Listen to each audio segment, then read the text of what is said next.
नमस्कार दोस्तों, एक बार फिर से आपका स्वागत है कंप्यूटर स्टार एकेडमी के यूट्यूब चैनल में। दोस्तों, आज की इस वीडियो में हम सीखेंगे एमएस एक्सेल में एक complete fully automatic GST invoice बनाना। दोस्तों, आपने यूट्यूब में ऐसी बहुत सी वीडियो देखी होगी जिसमें आपको एमएस एक्सेल में इनवॉइस बनाना सिखाया जाता है, लेकिन उनमें से किसी भी वीडियो में आपको फ्राइट चार्जेस, पैकेजिंग चार्जेस और डिस्काउंट ऑन गुड्स के साथ इनवॉइस बनाना नहीं सिखाया जाता है। लेकिन आज की इस वीडियो में मैं आपको इन सभी चीजों के साथ एक complete fully automatic GST invoice बनाने सिखाने वाला हूं। वीडियो पसंद आने पे वीडियो को ज्यादा से ज्यादा लाइक करें, अपने दोस्तों के साथ शेयर करें और हमारी नई वीडियोस की नोटिफिकेशन पाने के लिए चैनल को सब्सक्राइब करके बेल आइकन पे क्लिक जरूर करें। तो चलिए फ्रेंड्स, बिना को टाइम वेस्ट किए हुए हम आज की इस वीडियो को स्टार्ट करते हैं और सबसे पहले हम डेमो देख लेते हैं कि ये किस तरीके से काम करता है, इसमें कौन कौन से फीचर्स को दिया गया है और किस तरीके से ये कंप्लीटली फुली ऑटोमेटिक है। तो जैसा कि आप देख सकते हैं, यहाँ कंपनी के नाम को लिखना है। उसके बाद आप यहाँ देख सकते हैं company details, invoice details, customer details और शिपिंग एड्रेस के डिटेल्स को आपको यहाँ लिखना है।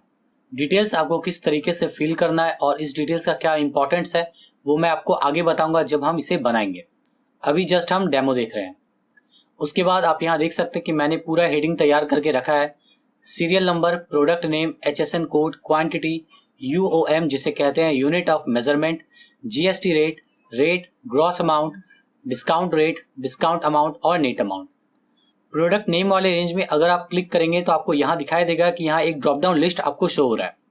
इस ड्रॉप डाउन लिस्ट में वो सभी आइटम को लिखा गया है जिस आइटम को हम सेल करते हैं। इससे होगा ये कि हमें मैनुअली टाइप करने की कोई भी जरूरत नहीं है। हम जस्ट लिस्ट से अपने आइटम को सेलेक्ट करेंगे, जो भी आइटम हम सेल कर रहे हैं। तो चलिए हम यहाँ से एक आइटम ले लेते हैं। तो आप देखेंगे जैसे ही मैंने उस आइटम पे क्लिक किया तो हमारा यहाँ सीरियल नंबर ऑटोमेटिक आ चुका है। हमें मैनुअली सीरियल नंबर को टाइप करने की कोई भी जरूरत नहीं पड़ी है।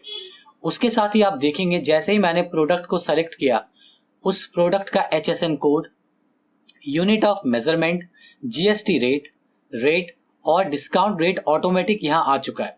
ग्रॉस अमाउंट, डिस्काउंट अमाउंट और नेट अमाउंट हमें 0 इसलिए शो हो रहा है क्योंकि हमने यहाँ क्वांटिटी में कुछ भी इंटर नहीं किया है।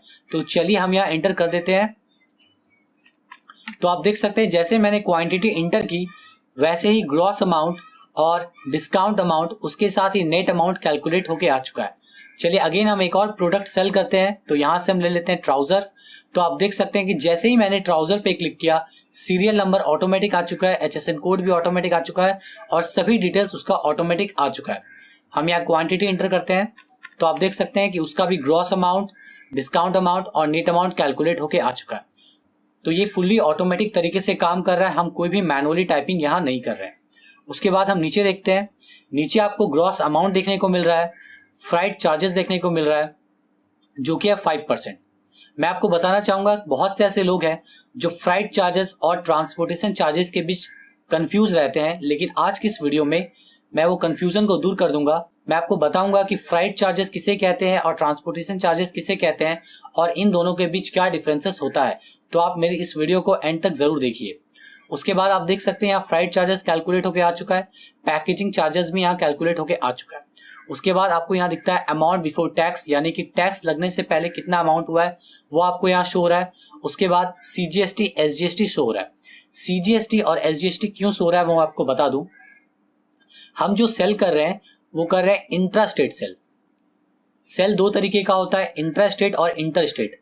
अगर आप within a state sell कर रहे हैं तो उसे कहा जाता है इंट्रा स्टेट सेल, और अगर आप आउट ऑफ स्टेट सेल कर रहे हैं तो उसे कहा जाता है इंटर स्टेट सेल।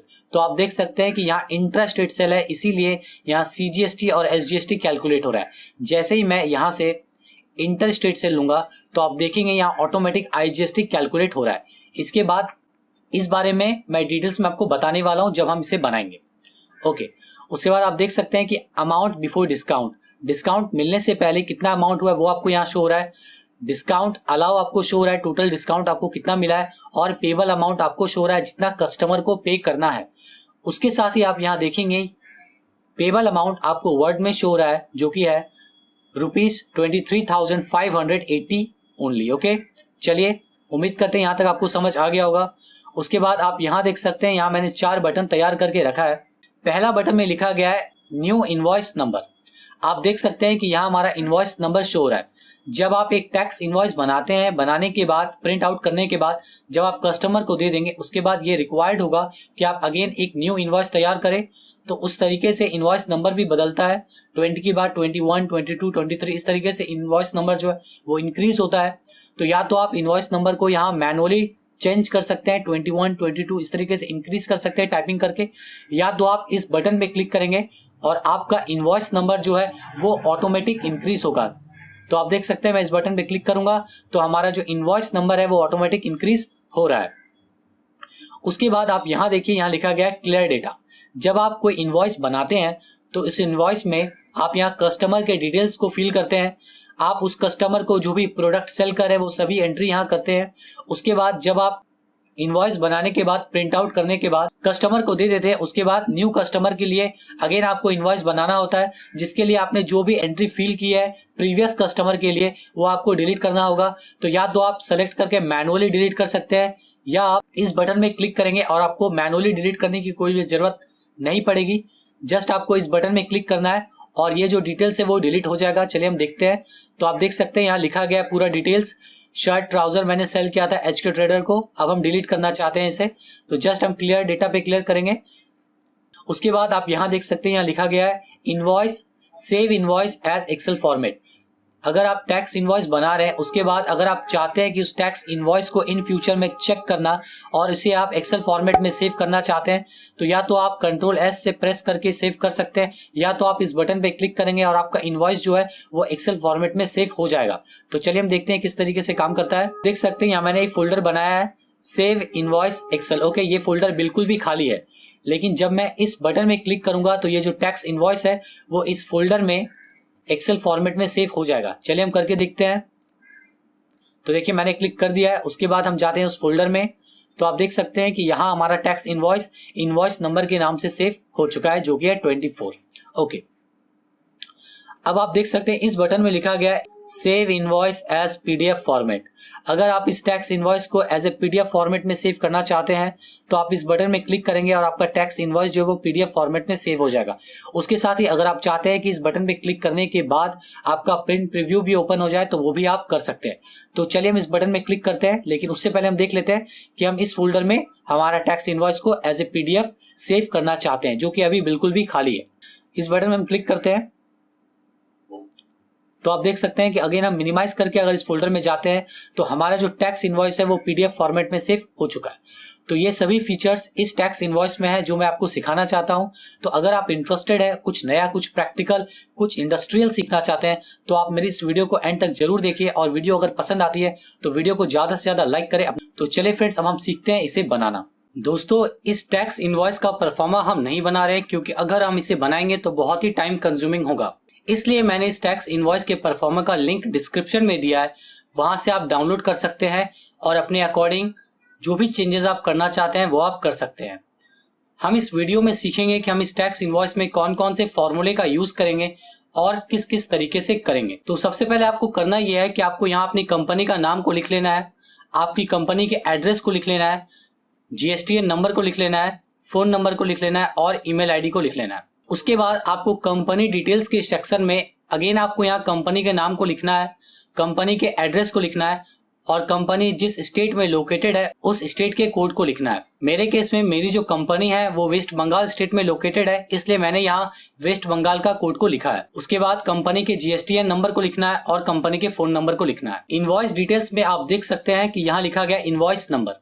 यहाँ फिलहाल हम कुछ नहीं करेंगे, क्योंकि इनवॉइस नंबर को हम बटन की हेल्प से लाएंगे, तो इसे हम अभी ब्लैंक छोड़ देते हैं। इनवॉइस डेट में हम चाहते हैं कि जिस दिन हम ये एक्सेल फाइल खोलें और जिस दिन हम टैक्स इनवॉइस बनाए, उस दिन का यहाँ डेट ऑटोमेटिक आ जाना चाहिए, जिसके लिए हम यूज करेंगे टुडे फॉर्मूले को। आप लगाइए यहाँ इक्वल टुडे, टैब प्रेस करके ब्रैकेट ओपन कीजिए, शिफ्ट दबा के ब्रैकेट क्लोज कीजिए, देन इंटर प्रेस कीजिए।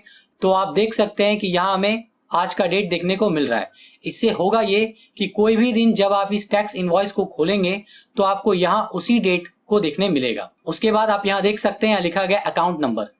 एक टैक्स इनवॉइस में अकाउंट नंबर का क्या जरूरत हो सकता है वो मैं आपको बता दूं। जब कस्टमर आपको डायरेक्ट पेमेंट करना चाहता है, कस्टमर चाहता है कि वो डायरेक्ट बैंक में डिपॉजिट कर दे, पेमेंट कर दे, तो अकाउंट नंबर रहने पर ही वो ऐसा कर सकता है। इसीलिए आपको अपने टैक्स इनवॉइस में अकाउंट नंबर भी देना चाहिए। तो फिलहाल मैं यहाँ स्किप कर रहा हूँ। उसके बाद यहाँ आप देख सकते हैं IFSC कोड। IFSC कोड का फुल फॉर्म होता है इंडियन फाइनेंशियल सिस्टम कोड। आपकी कंपनी का जो बैंक अकाउंट है वो जिस ब्रांच में है उस ब्रांच का IFSC कोड आपको यहाँ टाइप करना है। ओके, उसके बाद आप यहाँ देख सकते हैं यहाँ लिखा गया है सेलेक्ट सेल टाइप। सेल दो तरीके का होता है, इंट्रा स्टेट सेल और इंटर स्टेट सेल। जब आप विद इन स्टेट सेल करेंगे तो उसे कहा जाता है इंट्रा स्टेट सेल, और जब आप आउट ऑफ स्टेट सेल करेंगे तो उसे कहा जाता है इंटर स्टेट सेल। तो हम चाहते हैं कि इस सेल में हमारे पास इंट्रा स्टेट सेल और इंटर स्टेट सेल का एक ड्रॉप डाउन लिस्ट मिल जाए। तो हम क्या करेंगे, यहाँ एक ड्रॉप डाउन लिस्ट तैयार करेंगे, जिसके लिए हम जाएंगे डेटा में। डेटा वैलिडेशन में आपके पास कुछ इस तरीके का डायलॉग बॉक्स आएगा। आपको यहाँ क्लिक करना है और लिस्ट में क्लिक करना है। उसके बाद आपको सोर्स में क्लिक करना है। उसके बाद आप जिस भी नाम का ड्रॉप डाउन लिस्ट बनाना चाहते हैं वो आप यहाँ लिखेंगे। मैं यहाँ पर इंट्रा स्टेट सेल और इंटर स्टेट सेल का ड्रॉप डाउन लिस्ट बनाना चाहता हूं, तो यहाँ हम लिखेंगे intra state sale comma inter state sale. लिखने के बाद आप ओके प्रेस कीजिएगा तो आप देख सकते हैं कि यहाँ हमारा ड्रॉप डाउन लिस्ट तैयार हो चुका है। उसके बाद यहाँ हम आ जाते हैं। यहाँ आप देख सकते हैं लिखा गया कस्टमर डिटेल्स। आप जिस कस्टमर को प्रोडक्ट सेल कर रहे हैं, आइटम सेल कर रहे हैं, आपको यहाँ कस्टमर नेम को लिखना होगा। तो मैं यहाँ लिख देता हूं। लिखने के बाद कस्टमर के एड्रेस को लिखना होगा, तो मैं लिख देता हूं। लिखने के बाद कस्टमर के फोन नंबर को लिखना है। फिलहाल मैं इसे स्किप कर रहा हूं। कस्टमर के पास अगर GSTN नंबर है तो वो आपको यहाँ लिखना है, और कस्टमर का स्टेट कोड लिखना है। कस्टमर जिस स्टेट में है आपको यहाँ उस स्टेट का कोड लिखना है। तो मेरा जो कस्टमर है वो पार्क स्ट्रीट का, पार्क स्ट्रीट कोलकाता सिटी के अंदर आता है, और कोलकाता जो है वो वेस्ट बंगाल स्टेट के अंदर आता है। तो यहाँ वेस्ट बंगाल स्टेट का कोड हम लिखेंगे जो कि है 19। उसके बाद आप यहाँ देख सकते हैं शिपिंग एड्रेस। यहाँ आपको शिपिंग एड्रेस का डिटेल्स को फिल करना है। उससे पहले मैं आपको बता दूं, बहुत से ऐसे लोग हैं जो कस्टमर एड्रेस और शिपिंग एड्रेस में कंफ्यूज रहते हैं। तो चलिए सबसे पहले हम ये जान लेते हैं कि शिपिंग एड्रेस किसे कहा जाता है। तो जैसा कि यहां मैंने लिखा है, shipping address refer to the address where you wish to get your item delivered. इसका मतलब होता है, शिपिंग एड्रेस का मतलब वो एड्रेस होता है जहां आप चाहते हैं कि आपका परचेज किया गया आइटम, गुड्स की डिलीवरी की जाए। ओके, अब यहां देख सकते हैं आप शिपिंग एड्रेस के अंदर लिखना है कस्टमर नेम। शिपिंग एड्रेस के अंदर कस्टमर नेम का क्या मतलब है, एग्जाम्पल के साथ समझिए। फॉर एग्जाम्पल आप सॉल्ट लेक में किसी गुड्स को परचेज किए, लेकिन आप चाहते हैं कि गुड्स की डिलीवरी जो है वो पार्क स्ट्रीट में की जाए। तो पार्क स्ट्रीट में जो पर्सन उस गुड्स को रिसीव करेगा, आपको शिपिंग एड्रेस के अंदर जो कस्टमर नेम का सेक्शन है, आपको वहां उस पर्सन का नाम को लिखना है। ओके, फिलहाल मैं यहाँ स्किप कर रहा हूं। उसके बाद एड्रेस को लिखना है। उसके बाद उस पर्सन का फोन नंबर को आपको यहाँ लिखना है। अगर पर्सन के पास GSTN नंबर है वो आपको यहाँ लिखना है, और पर्सन जिस स्टेट में है आपको वो स्टेट को यहाँ लिखना है। शिपिंग एड्रेस के अंदर स्टेट का क्या मतलब है, एग्जाम्पल के साथ समझिए। फॉर एग्जाम्पल आप महाराष्ट्र में है और महाराष्ट्र में ही आपने गुड्स को परचेस किया है, लेकिन आप चाहते हैं कि गुड्स की डिलीवरी जो है वो वेस्ट बंगाल में किया जाए। तो वेस्ट बंगाल एक अलग स्टेट है और महाराष्ट्र एक अलग स्टेट है। तो आपको जो गुड्स जिस स्टेट में डिलीवरी की जाएगी, आपको शिपिंग एड्रेस के अंदर, स्टेट कोड के अंदर उस स्टेट का कोड को लिखना है। ओके, फिलहाल मैं यहाँ स्किप कर रहा हूं। उसके बाद आप यहाँ देख सकते हैं कि मैंने सभी हेडिंग को तैयार करके रखा है, serial number, product name, HSN code और काफी डिटेल्स को। सबसे पहले हमें करना क्या है कि आपको यहाँ प्रोडक्ट नेम का कॉलम देखने को मिल रहा है। आपको यहाँ उन सभी प्रोडक्ट का ड्रॉप डाउन लिस्ट तैयार कर लेना है जिन प्रोडक्ट को आप सेल करते हैं, लेकिन हमारा वो डेटा है कहाँ। तो आप देख सकते हैं शीट 2 में हमारे पास वो सभी डिटेल्स है। जो प्रोडक्ट को हम सेल करते हैं वो है हमारे पास HSN कोड है, यूनिट ऑफ मेजरमेंट है, रेट है, GST रेट है और डिस्काउंट रेट है। तो हमें क्या करना होगा, प्रोडक्ट नेम वाले कॉलम में ये सभी आइटम का एक ड्रॉप डाउन लिस्ट तैयार कर लेना होगा। तो चलिए हम देखते हैं किस तरीके से कर सकते हैं। तो सबसे पहले आपको क्या करना है, इस रेंज को पूरा ले लेना है। लेने के बाद आपको जाना है डेटा में और आपको जाना है डेटा वैलिडेशन में। उसके बाद आपको इस डाउन एरो पे क्लिक करना है और लिस्ट पे क्लिक करना है। करने के बाद आप सोर्स में आएंगे और शीट 2 में जाएंगे। आपका मास्टर डेटा जिस भी शीट में आप उस शीट में जाएंगे। मेरा जो है वो शीट 2 में, इसलिए मैंने शीट 2 में गया। उसके बाद आपको प्रोडक्ट नेम वाले रेंज को पूरा ले लेना है, देन आपको ओके प्रेस करना है। अब आप देख सकते हैं कि यहाँ ड्रॉप डाउन लिस्ट तैयार हो चुका है। इससे फायदा क्या होगा? इससे फायदा ये होगा कि हमें मैनुअली प्रोडक्ट के नाम को टाइप करना नहीं होगा। जस्ट हम ड्रॉप डाउन लिस्ट से जो भी प्रोडक्ट सेल कर रहे हैं उस प्रोडक्ट को सेलेक्ट कर लेंगे। उसके बाद हम क्या चाहते हैं? हम चाहते हैं कि जैसे ही हम यहाँ प्रोडक्ट को सेलेक्ट करें सीरियल नंबर ऑटोमेटिक आ जाए। इसके लिए हमें एक छोटा सा फंक्शन लगाना होगा जिसे कहते हैं इफ फंक्शन। अगर आप इफ फंक्शन नहीं जानते हैं तो लिंक मैंने डिस्क्रिप्शन में दिया, आप वहां से सीख सकते हैं। इफ एक बहुत ही इंपॉर्टेंट फंक्शन है एमएस एक्सेल में जो आपको सीखना चाहिए। चलिए हम यहां लगाते हैं इक्वल इफ। इफ में आपको 3 आर्ग्यूमेंट्स देखने को मिलता है, logical test, value if true, value if false. Okay, तो लॉजिकल टेस्ट में हम इस सेल को लेंगे और बोलेंगे ये सेल बराबर होता है अगर ब्लैंक का तो मुझे रिटर्न कीजिए ब्लैंक, अदरवाइज आप रो फंक्शन को लगाइए, टैब प्रेस करके ब्रैकेट ओपन कीजिए, उसके बाद ऊपर जाइए और फर्स्ट रो को इस तरीके से सेलेक्ट कर लीजिए। उसके बाद इस फॉर्मूला बार में आइए और ब्रैकेट क्लोज कीजिए, अगेन ब्रैकेट क्लोज कीजिए और आप इंटर प्रेस कीजिए। उसके बाद आपको क्या करना है, इस तरीके से पकड़ के इसे ड्रैग कर दीजिए। अब आप देखेंगे कि यहाँ पैंट लिखा हुआ है इसीलिए यहाँ 1 शो हो रहा है। हम यहाँ से दूसरा प्रोडक्ट ले लेते हैं, फॉर एग्जांपल ट्राउजर, तो आप देख सकते हैं कि हमारा सीरियल नंबर जो है वो ऑटोमेटिक आ रहा है। उसके बाद हम क्या चाहते हैं? हम चाहते हैं कि ये जो प्रोडक्ट है उसका HSN कोड यहाँ आ जाए। यहाँ हम यूज करेंगे VLOOKUP फंक्शन का, लेकिन उससे पहले हम जिस डेटा से HSN कोड को लाएंगे उस डेटा को टेबल में कन्वर्ट कर लेते हैं। इससे होगा ये कि जब हम VLOOKUP फंक्शन को लगाएंगे तो हमें बार बार टेबल अरे को सेलेक्ट करना नहीं होगा। तो आपको किस तरीके से टेबल में कन्वर्ट करना है देख लीजिए। आपको सबसे पहले डेटा को सेलेक्ट कर लेना है इस तरीके से, पूरे डेटा को। उसके बाद आपको कीबोर्ड से प्रेस करना है Ctrl+T। प्रेस करने के बाद आपके पास कुछ इस तरह का डायलॉग बॉक्स आएगा, देन आपको ओके प्रेस करना है। करने के बाद आप यहां देख सकते हैं टेबल टूल्स एनेबल हो चुका है, उसके अंदर डिजाइन टैब हमें देखने को मिल रहा है। आपको डिजाइन टैब में क्लिक करना है। उसके बाद यहां आप टेबल नेम देख सकते हैं। आप इस डेटा को जो भी नाम देना चाहते हैं आप यहां से दे सकते हैं। मैं फिलहाल देता हूं डेटा। देने के बाद हम बाहर क्लिक करेंगे। उसके बाद हम शीट 1 में जाएंगे। उसके बाद यहां जाएंगे HSN कोड वाले सेल में। उसके बाद हम यहां लगाएंगे VLOOKUP फंक्शन इक्वल VLOOKUP। लिखने के बाद टैब प्रेस करेंगे तो हमारा VLOOKUP फंक्शन ओपन हो चुका है। यहाँ आपको आर्ग्यूमेंट्स देखने को मिलता है, लुकअप वैल्यू, टेबल अरे, कॉलम इंडेक्स नंबर और रेंज लुकअप। लुकअप वैल्यू में हमें इस सेल को ले लेना है। उसके बाद कॉमा प्रेस करेंगे। उसके बाद हमसे पूछ रहा है टेबल अरे, यानी कि HSN कोड कौन सा टेबल में है। तो हमने शीट 2 में हमारे पास टेबल है जिसे हमने डेटा में कन्वर्ट कर लिया है। टेबल में कन्वर्ट करके हमने उसे डेटा नाम दिया है, तो हम यहाँ लिखेंगे डेटा।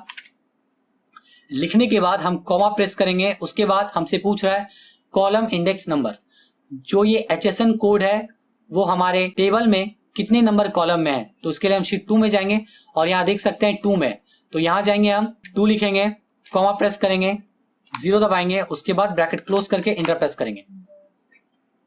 उससे पहले हमें करना ये होगा कि हमारा जो ये लिखा गया है शीट 2 उसे हमें डिलीट करना होगा। उसके बाद हम इंटर प्रेस करेंगे तो आप देख सकते हैं कि पैंट का जो HSN कोड है वो हमें देखने को मिल रहा है।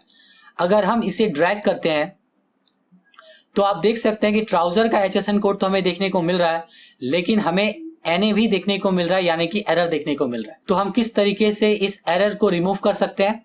हम फर्स्ट सेल में जाएंगे और इस फॉर्मूला बार में जाएंगे और यहां लिखेंगे इफ एरर। इफ एरर एक बहुत ही इंपॉर्टेंट फंक्शन है MS एक्सेल का, जैसे कि इसका नाम है इफ यानी कि अगर, और एरर मतलब होता है गलती। तो ये जो फंक्शन है वो आपको अपॉर्चुनिटी प्रोवाइड करता है कि आपका जो रिजल्ट आ रहा है अगर आप उससे सेटिस्फाई नहीं है तो देन आप उसके बाद क्या करना चाहते हैं, या आपका एरर आ रहा है तो उसकी जगह पर आप क्या चाहते हैं। तो देखिए हमारा ये एरर आ रहा है तो हम क्या करेंगे, यहाँ लास्ट में जाएंगे, कॉमा लगाएंगे और डबल कोटेशन देंगे। डबल कोटेशन हमने इसलिए दिया ताकि जहां भी अगर एरर आ रहा है तो वहां हमें ब्लैंक शो हो। ओके, ब्रैकेट क्लोज करेंगे और इंटर प्रेस करेंगे। उसके बाद हम फर्स्ट सेल को पकड़ के इस तरीके से ड्रैग कर देंगे तो आप देख सकते हैं कि हमें एरर अब देखने को नहीं मिल रहा है। क्वांटिटी में हमें कुछ भी नहीं लिखना है क्योंकि क्वांटिटी हम मैनुअली टाइप करेंगे। उसके बाद यहां आ जाइए, यहां लिखा गया है UOM, जिसका फुल फॉर्म है यूनिट ऑफ मेजरमेंट। कोई भी आइटम, कोई भी प्रोडक्ट का एक यूनिट ऑफ मेजरमेंट होता है, जैसे कि पानी यानी कि वाटर। अगर आप वाटर सेल करते हैं तो इसका मेजरमेंट होता है लीटर में, मिलीलीटर में, एक्सेट्रा। उसी तरह यहां हम गारमेंट सेल कर रहे हैं तो हमारा जो यूनिट ऑफ मेजरमेंट है प्रोडक्ट का वो है पीसेज में।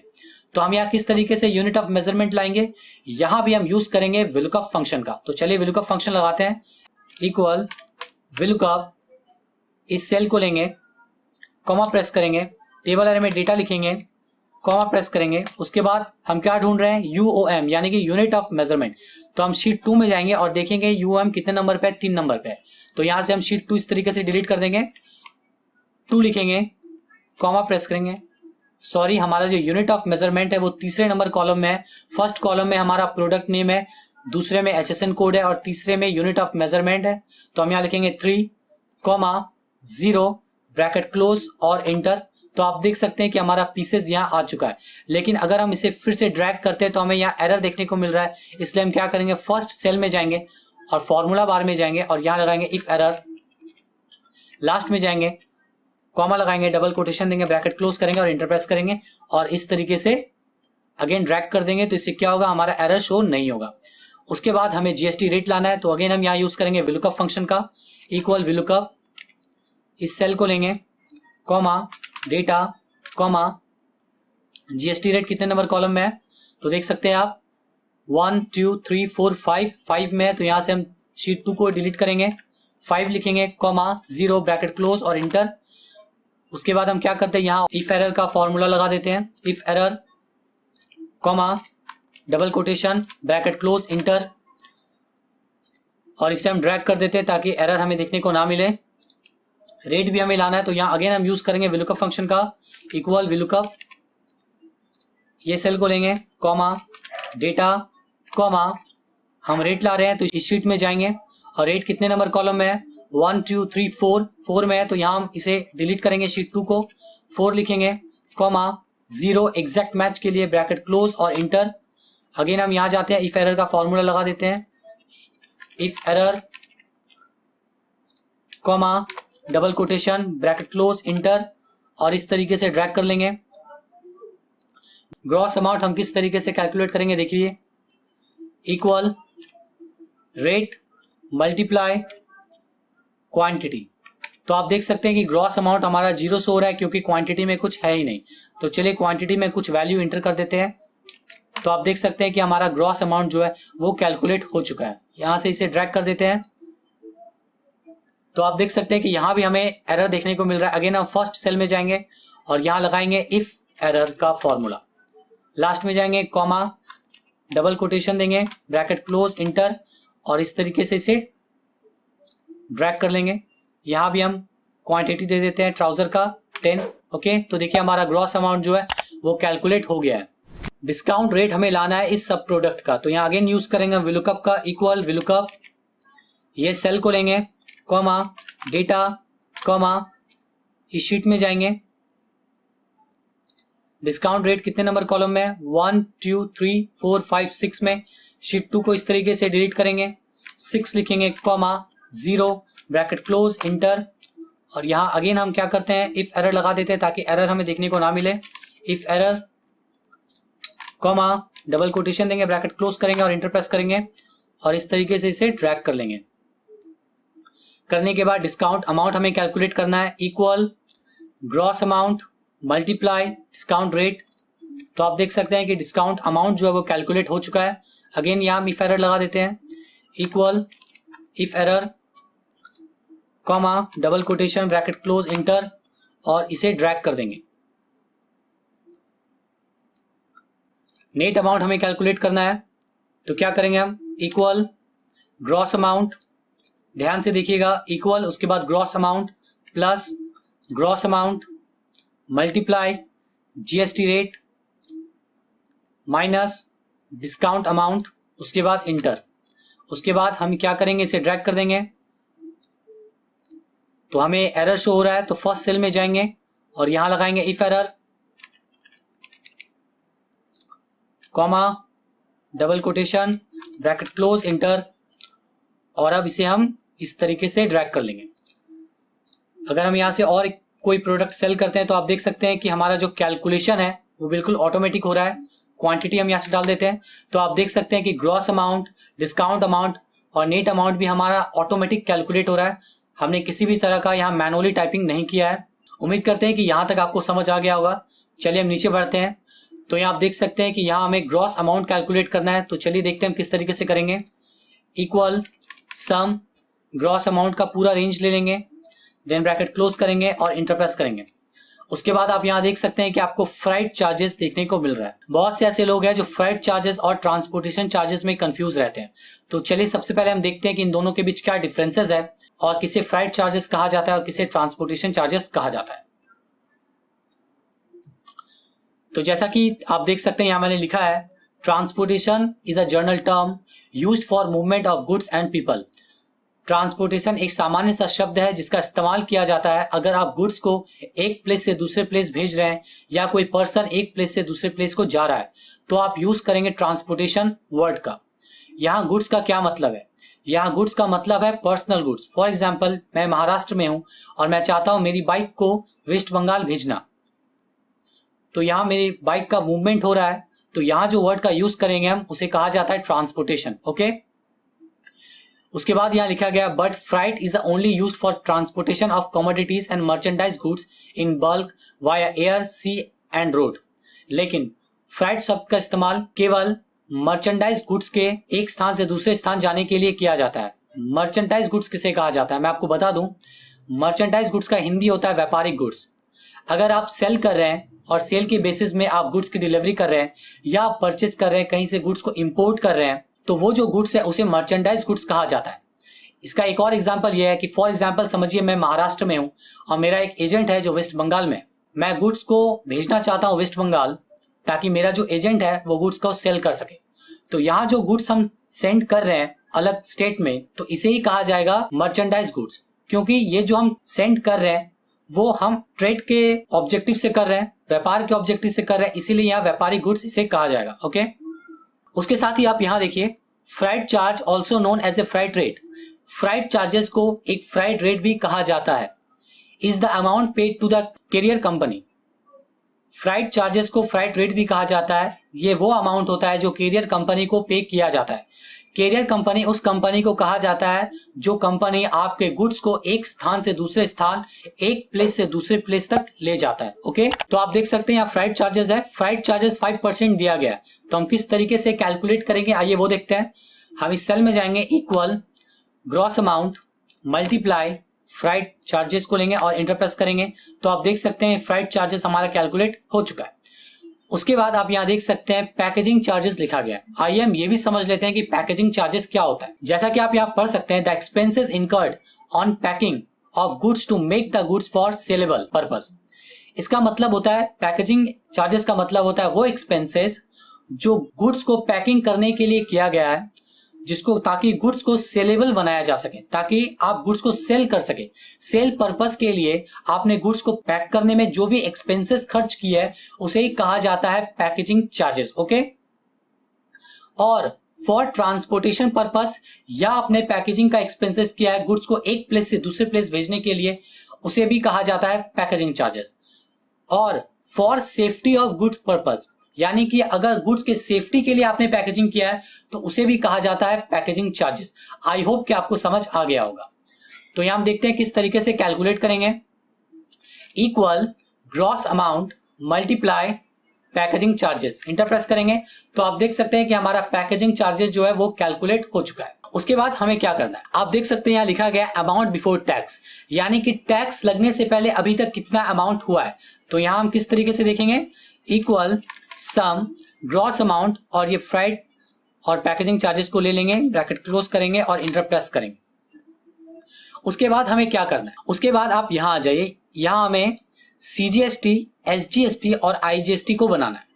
अब क्या होता है मैं आपको बता दूं, सेल जो होता है वो दो तरीके का होता है, इंटर स्टेट सेल और इंट्रा स्टेट सेल। जब आप within a state sale करेंगे तो उसे कहा जाता है इंट्रा स्टेट सेल, और जब भी इंट्रा स्टेट सेल होता है तो जो चार्ज होता है टैक्स वो सीजीएसटी और एसजीएसटी होता है। सीजीएसटी का फुल फॉर्म होता है central goods and services tax और एसजीएसटी का फुल फॉर्म होता है state goods and services tax. जब आप इंट्रा स्टेट सेल करते हैं, यानी कि जब आप within a state sale करते हैं, तो जो टैक्स होता है, जो जीएसटी अमाउंट होता है, वो सेंट्रल गवर्नमेंट और स्टेट गवर्नमेंट में डिवाइड हो जाता है। उसके बाद एक और प्रकार का सेल होता है जिसे कहा जाता है इंटर स्टेट सेल। जब आप अपने स्टेट से बाहर सेल करते हैं, अनदर स्टेट के साथ बिजनेस करते हैं, तो उसे कहा जाता है इंटर स्टेट सेल, और वहां चार्ज होता है आईजीएसटी, जिसे कहा जाता है integrated goods and services tax, जिसमें जो टैक्स होता है वो डायरेक्ट सेंट्रल गवर्नमेंट को जाता है। तो आप देख सकते हैं कि यहां लिखा गया इंट्रा स्टेट सेल, यानी कि ये जो सेल है वो विद इन अ स्टेट हुआ है। हम क्या चाहते हैं? हम चाहते हैं कि जैसे ही यहाँ इंट्रा स्टेट सेल हो तो हमें यहाँ सीजीएसटी और एसजीएसटी शो हो, और अगर हम यहाँ से इंटर स्टेट सेल करते हैं तो यहां मुझे आईजीएसटी शो हो। ओके, तो फिलहाल मैं यहाँ इंट्रा स्टेट सेल लिख लेता हूं ताकि आपको समझने में आसानी हो। इंट्रा स्टेट सेल को लोकल सेल भी कहा जाता है। ओके, तो चलिए हम यहाँ फॉर्मूला किस तरीके से लगाएंगे आइए देखते हैं। इस सेल में जाएंगे और यहां लगाएंगे इक्वल इफ ब्रैकेट ओपन, उसके बाद हम इफ फंक्शन को बोलेंगे ये सेल अगर बराबर होता है इंट्रास्टेट सेल का तो आप मुझे रिटर्न कीजिए सीजीएसटी, नहीं तो आप मुझे रिटर्न कीजिए ब्लैंक। आप देख सकते हैं फॉर्मूला बार में, उसके बाद हम इंटर प्रेस करेंगे तो आप देख सकते हैं कि आपको सीजीएसटी शो हो रहा है। अब सीजीएसटी क्यों शो हो रहा है? क्योंकि ये जो सेल है इंट्रा स्टेट सेल है, यानी कि लोकल सेल है।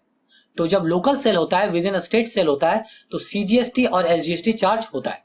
तो आइए हम एसजीएसटी का भी फॉर्मूला देख लेते हैं। इक्वल इफ ये सेल, आप यहां देखिए फॉर्मूला बार में, बराबर होता है इंट्रा स्टेट सेल का, तो मुझे चाहिए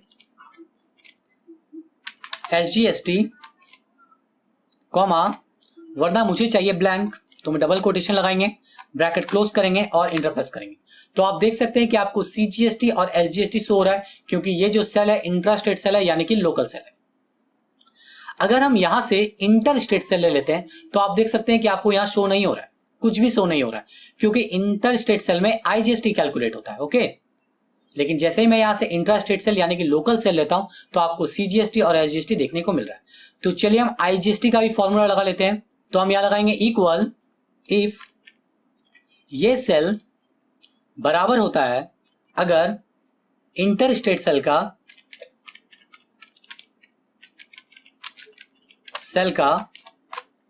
तो मुझे चाहिए आईजीएसटी, नहीं तो मुझे चाहिए ब्लैंक। तो हम डबल कोटेशन लगाएंगे ब्लैंक के लिए, ब्रैकेट क्लोज करेंगे और इंटर प्रेस करेंगे।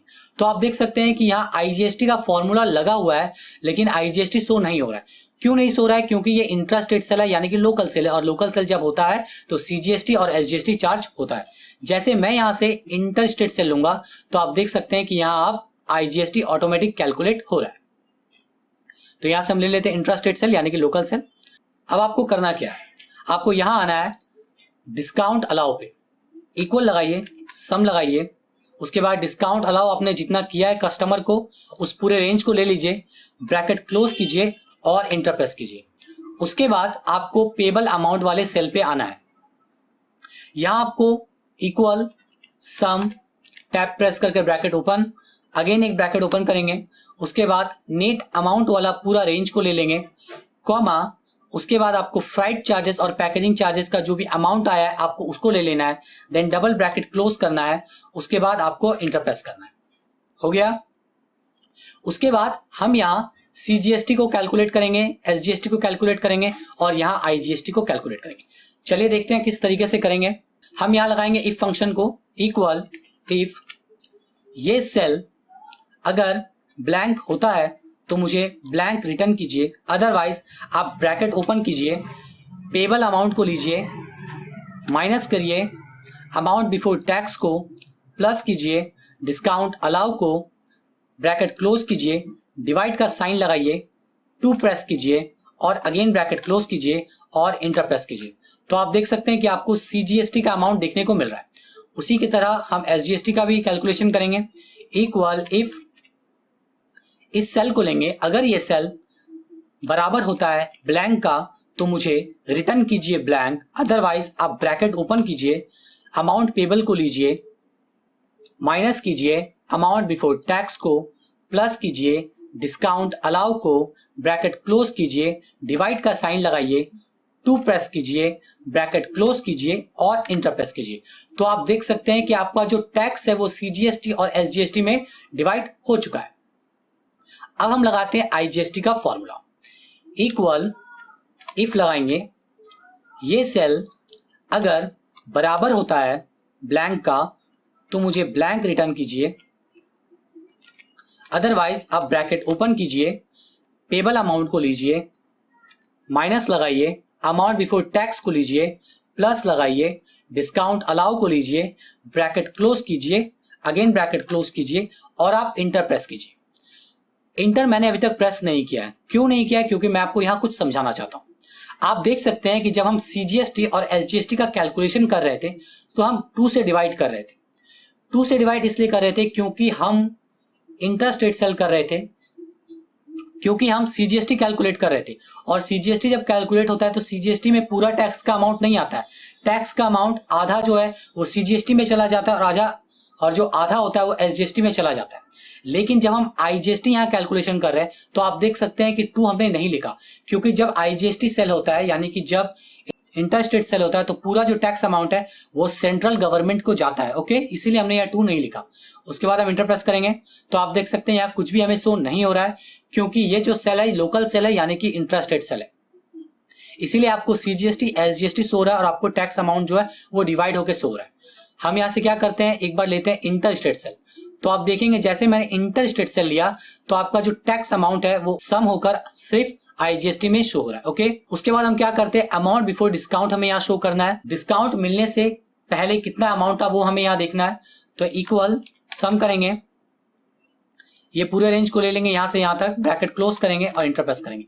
तो आप देख सकते हैं कि आपको अमाउंट बिफोर डिस्काउंट भी देखने को मिल रहा है, अमाउंट बिफोर टैक्स भी आपको देखने को मिल रहा है और पेबल अमाउंट भी आपको देखने को मिल रहा है कि कस्टमर को कितना पे करना है। ओके, आई होप कि आपको वीडियो पसंद आ रही है। अगर वीडियो पसंद आ रही है तो अभी आप इसे लाइक कर दीजिए। उसके बाद हम क्या चाहते हैं, ये जो पेबल अमाउंट है उसे हम यहाँ वर्ड में शो कराना चाहते हैं। तो हम यहाँ यूज करेंगे स्पेल नंबर फॉर्मूले का। तो हम लिखते हैं स्पेल नंबर फॉर्मूला। तो आप सोचेंगे कि स्पेल नंबर फॉर्मूला आपके एक्सेल में नहीं है, ये मैंने इनबिल्ट किया एक्सेल में। ओके, अगर आपको नंबर से वर्ड में कन्वर्ट करना नहीं आता है तो मैंने इसका एक पर्टिकुलर वीडियो बनाया है जिसका लिंक मैंने डिस्क्रिप्शन में दिया है, आप वहां से देख सकते हैं। टैब प्रेस करके ब्रैकेट ओपन करेंगे, पेबल अमाउंट वाले सेल को लेंगे, ब्रैकेट क्लोज करेंगे और इंटर प्रेस करेंगे। तो आप देख सकते हैं कि आपका पेबल अमाउंट यहां आपको वर्ड में शो हो रहा है। चलिए, यहां तक आपको उम्मीद करते हैं कि समझ आ गया होगा। चलिए वहां से कुछ और एंट्री करके देख लेते हैं। यहां से हम ले लेते हैं ब्लेजर। तो आप देख सकते हैं कि ऑटोमेटिक सब कुछ आ रहा है। यहां से क्वांटिटी डाल देते हैं तो आप देख सकते हैं सब कुछ कैलकुलेशन होके आ रहा है। चलिए हम आगे बढ़ते हैं उस बटन की तरफ जो बटन मैंने आपको डेमो में दिखाया था। सबसे पहले हम क्या करना होगा, यहां आइकन तैयार कर लेना होगा, शेप ले लेना होगा। तो इसके लिए हम जाएंगे इंसर्ट में, शेप में, और यहां से आप अपने अकॉर्डिंग जो भी शेप लेना चाहते हैं वो ले सकते हैं। शेप इस तरीके से बना लेंगे, इस पे क्लिक करेंगे, कॉपी करेंगे और यहां पेस्ट करेंगे। उसके बाद अगेन पेस्ट करेंगे, अगेन यहां एक और पेस्ट करेंगे, क्योंकि 4 बटन हम तैयार करना चाहते हैं। उसके बाद ध्यान से देखिएगा, इसे राइट क्लिक करेंगे और यहां लिखेंगे new invoice number. Control A से सेलेक्ट करेंगे, ऑल सेलेक्ट, होम में जाएंगे, बोल्ड करेंगे, मिडिल करेंगे और साइज थोड़ा सा इंक्रीज करेंगे। ओके, करने के बाद अगर आप इस बटन का फॉर्मेट करना चाहते हैं, कुछ चेंजेस करना चाहते हैं तो वो भी कर सकते हैं। चलिए वो भी कर लेते हैं हम। तो एक कंट्रोल प्रेस करके आप सभी बटन पे क्लिक करें, इससे होगा क्या कि एक बार में आपका सभी बटन सेलेक्ट हो जाएगा। देन फॉर्मेट में जाइए, शेप इफेक्ट में जाइए, इस ऑप्शन में जाइए और इस ऑप्शन को आप ले सकते हैं। ओके, तो देख सकते हैं हमारा बटन जो है फॉर्मेट हो चुका है। अब हम क्या चाहते हैं, हम चाहते हैं कि इनवॉइस नंबर जो है वो ऑटोमेटिक इंक्रीज हो। आप जब भी कोई भी टैक्स इनवॉइस बनाते हैं तो एक बार जब एक टैक्स इनवॉइस बन जाता है तो जब आप अगेन दूसरा टैक्स इनवॉइस बनाते हैं तो उसका इनवॉइस नंबर बदलता है। अगर आप एक नंबर इनवॉइस बना रहे हैं तो अगेन आप दूसरे कस्टमर के लिए इनवॉइस नंबर बनाएंगे तो वो जो इनवॉइस नंबर है वो 2 हो जाएगा, देन तीसरे कस्टमर के लिए 3 हो जाएगा। तो हम चाहते हैं कि यहाँ इनवॉइस नंबर हम मैनुअली टाइप ना करें, हम इस बटन पे क्लिक करें और इनवॉइस नंबर इंक्रीज होते रहे। ओके, तो चलिए कैसे करते हैं वो देख लेते हैं। तो सबसे पहले हम यहाँ कुछ लिख लेते हैं, हमने 10 लिख लिया। उसके बाद हम डेवलपर में जाएंगे। अगर आपके पास डेवलपर टैब नहीं है तो आप Alt F11 प्रेस करके विजुअल बेसिक के पेज में आ सकते हैं। ओके, उसके बाद आपको इंसर्ट पे क्लिक करना है और मॉड्यूल पे क्लिक करना है। मॉड्यूल में क्लिक करने के बाद आपको यहाँ एक छोटा सा VBA लिखना है। जो भी VBA मैं आपको दिखा रहा हूं उस VBA का फाइल का लिंक मैंने डिस्क्रिप्शन में दिया है, आप वहां से डाउनलोड कर सकते हैं। हम यहाँ लिखेंगे सब new invoice number bracket open bracket close, enter press करेंगे और इस तरीके से स्पेस बना लेंगे। उसके बाद हम लिखेंगे रेंज ब्रैकेट ओपन कोटेशन। उसके बाद यहां ध्यान से समझिए हमारा जो इनवॉइस नंबर है वो कितने नंबर सेल एड्रेस में है। तो आप देख सकते हैं N12 में, तो हम यहां लिखेंगे N12, अगेन कोटेशन लगाएंगे, ब्रैकेट क्लोज करेंगे, उसके बाद डॉट लगाएंगे, लिखेंगे वैल्यू, वैल्यू लिखने के बाद इक्वल लगाएंगे, लिखेंगे रेंज, शिफ्ट दबा के ब्रैकेट ओपन करेंगे, कोटेशन लगाएंगे, अगेन लिखेंगे N12, अगेन कोटेशन लगाएंगे, ब्रैकेट क्लोज करेंगे, डॉट लगाएंगे, वैल्यू +1 इंटर। लिखने के बाद आप इसे कट कर दीजिए। उसके बाद आपको इस बटन पे राइट क्लिक करना है, असाइन मैक्रो पे क्लिक करना है। उसके बाद आपको यहां दिख रहा है न्यू इनवॉइस नंबर, इस पे आप क्लिक कीजिए और ओके प्रेस कीजिए। उसके बाद आप देख सकते हैं कि अगर हम इस बटन पे क्लिक करेंगे तो हमारा जो इनवॉइस नंबर है वो ऑटोमेटिक इंक्रीज हो रहा है, हमें मैनुअली टाइप करने की कोई भी जरूरत नहीं है। ओके, अब यहां ध्यान से समझिए आप फिर से, हमने जो ये इनवॉइस बनाया है वो HK ट्रेडर के लिए बनाया है। ओके, हमने ये सब प्रोडक्ट उसे सेल किया है। अब मान लीजिए कि आपने इनवॉइस तैयार कर लिया है। इनवॉइस तैयार करने के बाद आपने प्रिंट आउट करने के बाद आपने HK ट्रेडर को ये इनवॉइस दे दिया। अब एक नया कस्टमर के लिए आपको इनवॉइस बनाना है तो आपको ये सब जो डिटेल्स है, प्रीवियस कस्टमर का जो डिटेल्स है, आपको उस डिटेल्स को डिलीट करना होगा। उसके बाद ही आप उस कस्टमर का नाम को यहाँ फिलअप कीजिएगा, शिपिंग एड्रेस के डिटेल्स को फिलअप कीजिएगा और जो प्रोडक्ट आप सेल करें वो प्रोडक्ट को यहाँ फिलअप कीजिएगा। तो डिलीट करने के लिए या तो आप मैनुअली डिलीट कर सकते हैं इस तरीके से सेलेक्ट करके डिलीट बटन प्रेस करके, लेकिन ये जो प्रोसेस है वो बहुत ही टाइम कंज्यूमिंग होगा। इसीलिए मैं क्या चाहता हूं कि ये जो डिटेल्स हमने बनाया है HK ट्रेडर के लिए, ये जो आप डिटेल्स देख रहे हैं, हम चाहते हैं कि हम इस बटन पे क्लिक करें और ये जो डिटेल्स है वो ऑटोमेटिक क्लियर हो जाए। इससे हमें मैनुअली डिलीट करने की कोई भी जरूरत ना पड़े। इससे क्या होगा कि हमारा टाइम भी सेव होगा। तो सबसे पहले हम क्या करते हैं, इस बटन पे राइट क्लिक करते हैं और इसे एडिट टेक्स्ट कर लेते हैं और यहां हम लिखते हैं क्लियर डेटा। Ctrl A से सेलेक्ट करेंगे, होम में जाएंगे, बोल्ड करेंगे, मिडिल करेंगे, इंक्रीज करेंगे साइज, करने के बाद हम बाहर क्लिक करेंगे। उसके बाद ये जो ऑप्शन है, हम जो चाहते हैं कि क्लियर डेटा करने के लिए, इसमें हम VBA कोडिंग नहीं करेंगे, हम एक छोटा सा नॉर्मल सा मैक्रो रिकॉर्ड करेंगे। तो चलिए वो किस तरीके से करते हैं मैं आपको दिखा दूं। आपको जाना है व्यू में, व्यू में जाने के बाद जूम कर लेते हैं ताकि आपको देखने में आसानी हो। व्यू में जाने के बाद आपको यहां मैक्रो का ऑप्शन देखने को मिलेगा, इस पे आपको क्लिक करना है और रिकॉर्ड मैक्रो आपको मिल रहा है, इस पे क्लिक कीजिए और इस मैक्रो का नाम आप जो भी देना चाहते हैं वो दे दीजिए। मैं यहां दे रहा हूं clear data, clear underscore data.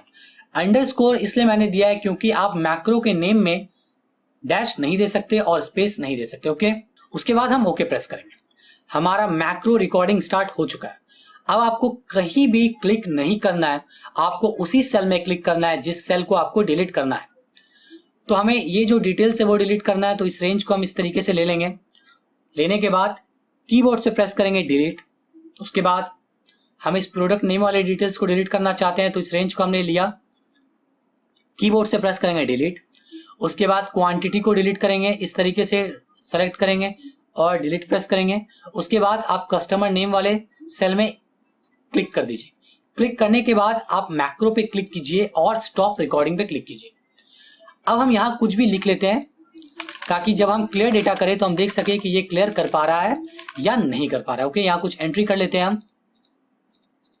Okay, अब हम जाते हैं इस बटन पे। इस बटन पे हमें राइट क्लिक करना है और असाइन मैक्रो पे क्लिक करना है।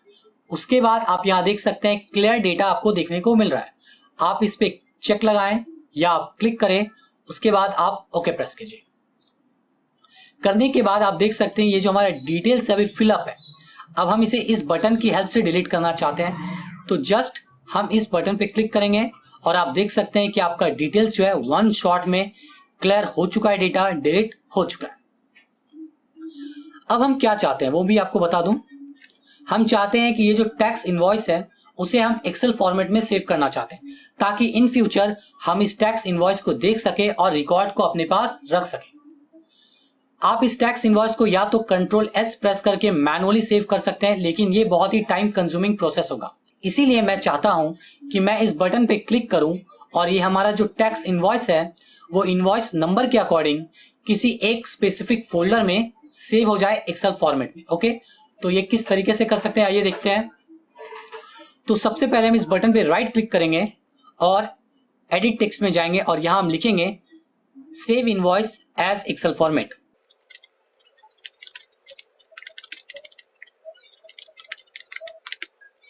कंट्रोल ए से फुल सेलेक्ट करेंगे, होम में जाएंगे, बोल्ड करेंगे, मिडिल करेंगे और साइज थोड़ा इंक्रीज करेंगे।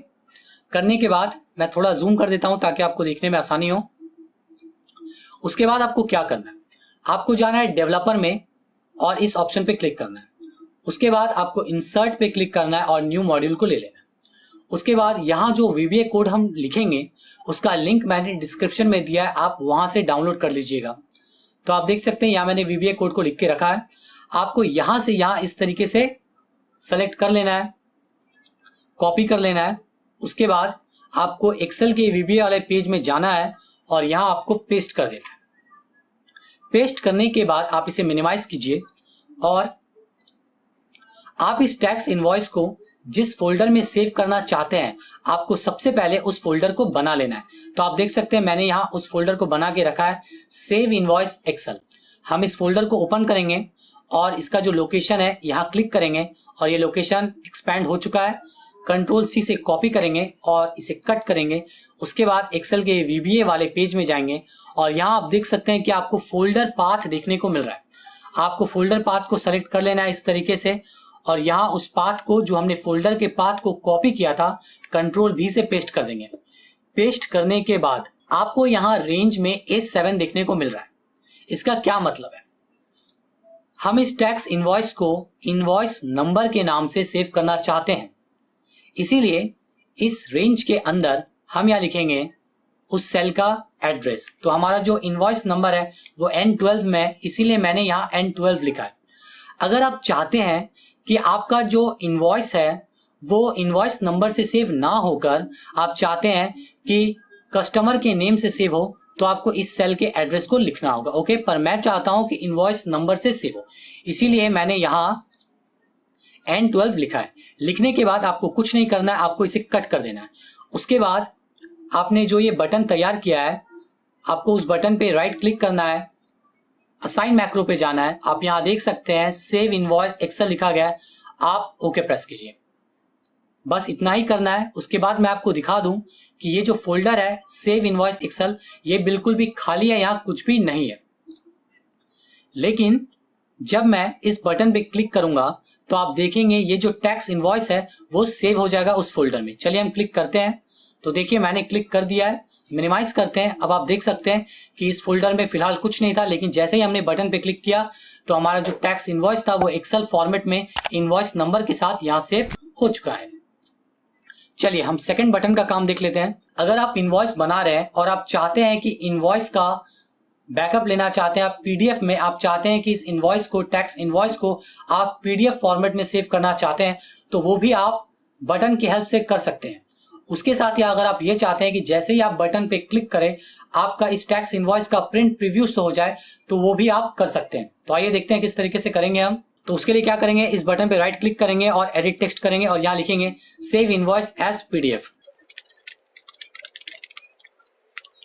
लिखने के बाद कंट्रोल A से ऑल सेलेक्ट करेंगे, होम में जाएंगे, बोल्ड करेंगे, मिडिल करेंगे और साइज इंक्रीज करेंगे।